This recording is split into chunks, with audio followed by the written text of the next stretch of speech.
राधे राधे, जय श्री कृष्ण। आप सभी भक्तों को कार्तिक मास की अनंत शुभकामनाएं। उम्मीद है आप सभी भक्त स्वस्थ होंगे, मस्त होंगे। भगवान श्री हरि विष्णु तथा माता लक्ष्मी की कृपा आप तथा आपके समस्त परिवार के ऊपर बनी रहे। आप सबकी मंगल कामना के साथ चलिए आज के इस वीडियो की शुरुआत करते हैं। आज के इस वीडियो में हम कार्तिक मास महामात्य कथा के अध्याय 31 तथा 32 में बताई गई कथा का श्रवण करेंगे। चलिए आज के इस वीडियो की शुरुआत करते हैं। भगवान श्री कृष्ण कहते हैं कि अवंती उज्जैन नामक शहर में पूर्व काल में एक धनेश्वर नामक ब्राह्मण रहता था। वह ब्राह्मण रस, कंबल तथा चमड़े का व्यापार करता था। वह वैश्यागामी तथा मद्यपान प्रवृत्ति का था। वह दिन और रात सिर्फ और सिर्फ पाप में ही लिप्त रहता था। एक दिन वह क्रय विक्रय के कार्य से महिषपुरी नामक शहर में गया, जिसे राजा महिष ने बसाया था। वहां पर नर्मदा नदी प्रवाहित होती है। नर्मदा नदी के तट पर उसने एक भीड़ को देखा। समीप जाकर पूछने पर पता चला कि यह भीड़ कार्तिक मास का व्रत करने वाले लोगों की है और यह भीड़ पूरे 1 माह तक रहेगी, क्योंकि कार्तिक का महीना पूरे 1 महीने का होता है। उसने यह सुनकर वहीं पर व्यापार करने की सोची और वहीं पर रुक गया। वह कार्तिक मास का व्रत करने वाले भक्तों को स्पर्श करता, उनके मुख से कार्तिक व्रत कथा का श्रवण करता, उन विष्णु सहस्त्र नाम का पाठ श्रवण करता और भगवान विष्णु के कई नामों का उच्चारण सुनता। इसी तरह से धीरे धीरे समय बीतने लगा। उसने उस 1 माह में पूर्णिमा का व्रत करने वाले भक्तों को भी देखा, जो किस प्रकार ब्राह्मणों को भोजन कराते हैं, दक्षिणा देते हैं, किस प्रकार गायों की सेवा करते हैं, तथा उसने भगवान शंकर को प्रसन्न करने के लिए किए जाने वाले दीपदान को भी देखा। इस तरह पूरा 1 माह बीत गया, किंतु समय बीतते बीतते एक दिन उसे एक काले सांप ने काट लिया। सांप के काटने के बाद वह मूर्छित होकर भूमि पर गिर गया। यह देखकर आसपास के भक्तों ने उसे तुलसी का पत्ता डालकर गंगा जल पिलाया, किंतु उसके प्राण निकल गए।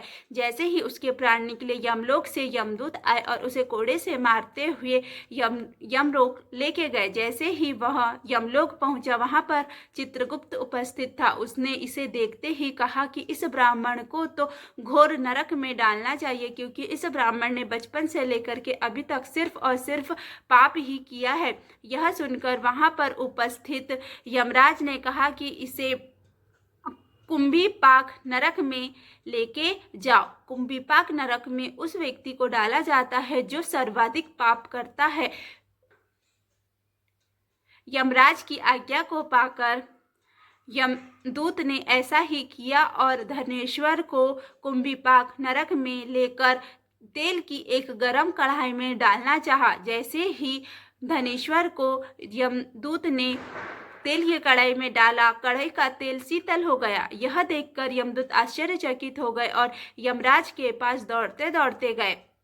यमराज को सारी घटना विस्तार से बताई, जिससे यमराज भी आश्चर्यचकित हो गया। उसी समय वहां पर देवर्षि नारद आए। देवर्षि नारद ने कहा कि यह ब्राह्मण यम नरक की यातना भोगने के योग्य है ही नहीं, क्योंकि यह पूरे 1 मास तक कार्तिक का व्रत करने वाले मनुष्य के समीप रहा है, उनको स्पर्श किया है, उनके मुख से विष्णु सहस्त्रपाठ का नाम सुना है, स्मरण किया है, जिससे इस धनेश्वर को पापी होने के बाद भी उन महात्माओं के पुण्य का 6वां अंश प्राप्त हुआ है, जिससे इसके सारे पाप नष्ट हो गए हैं, जिसके कारण ही यह अद्भुत चमत्कार हुआ है।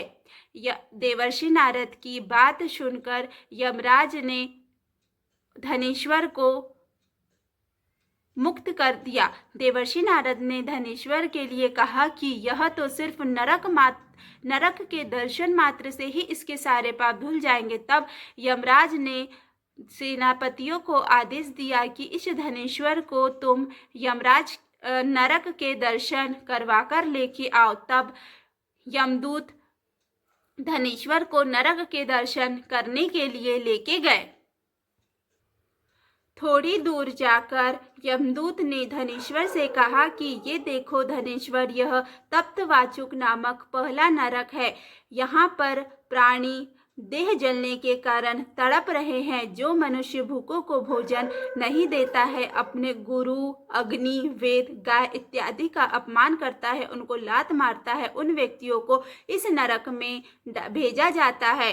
थोड़ा आगे चलने पर यमदूत ने धनेश्वर से कहा कि यह देखो धनेश्वर, यह अंधता मिस्र नामक दूसरा नरक है। यहाँ पर उन व्यक्तियों को लाया जाता है जो दूसरों के दिल को दुखाते हैं। इस नरक में सुई के मुख वाले कीड़े पापी मनुष्य को काटते हैं।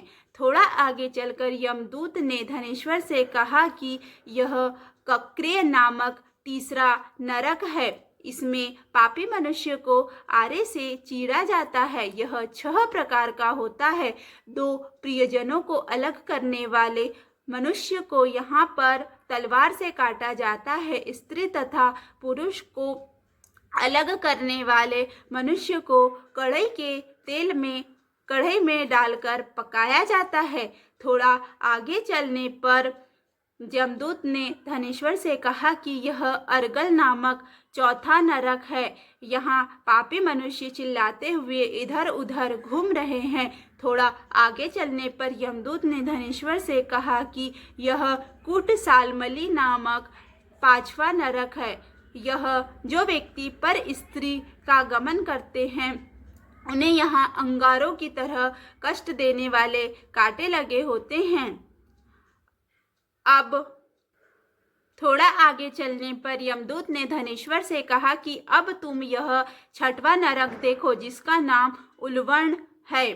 यहाँ पर सिर को नीचे तथा पैर को ऊपर करके पापियों को लटकाया जाता है। जो व्यक्ति दूसरों की निंदा तथा चुगली करते हैं, उन पापी मनुष्यों को यहाँ पर लाया जाता है। यह अंतिम तथा 7वां नरक है, कुंभीपाक नरक। जो व्यक्ति जीवन में सबसे ज़्यादा पाप करते हैं, उन्हें इस नरक में लाया जाता है। इस नरक में सहस्त्र वर्षों तक पापी मनुष्यों को रखा जाता है तथा उन्हें उनके पाप से जल्दी मुक्ति नहीं मिलती है। इस प्रकार सभी नरक के दर्शन कराकर धनेश्वर को उसके पाप से मुक्ति मिल जाती है तथा उसे यक्ष लोक भेज दिया जाता है। यही धनेश्वर बाद में कुबेर के धनचय के रूप में स्थापित होता है। इस प्रकार इस कहानी से हमें यह सीख मिलती है कि अगर मनुष्य ने जीवन भर पाप भी किया है और यदि वह कार्तिक के महीने का व्रत करता है, अगर उसने व्रत नहीं किया है और व्रत करने वाले व्यक्ति के संपर्क में भी रहता है, तो उसको उसके पुण्य की प्राप्ति होती है। जिस प्रकार धनेश्वर को हुई है। धनेश्वर ने अपने जीवन में सिर्फ और सिर्फ पाप किया था, किंतु सिर्फ 1 माह तक वह सत्पुरुषों के संपर्क में रहा तो उसे उसके सारे पापों से मुक्ति मिल जाती है। अगर यह कथा आपको अच्छी लगी हो, यह वीडियो आपके किसी काम का है, तो प्लीज़ वीडियो को लाइक तथा चैनल को सब्सक्राइब करें तथा वीडियो को ज़्यादा से ज़्यादा शेयर करें। धन्यवाद।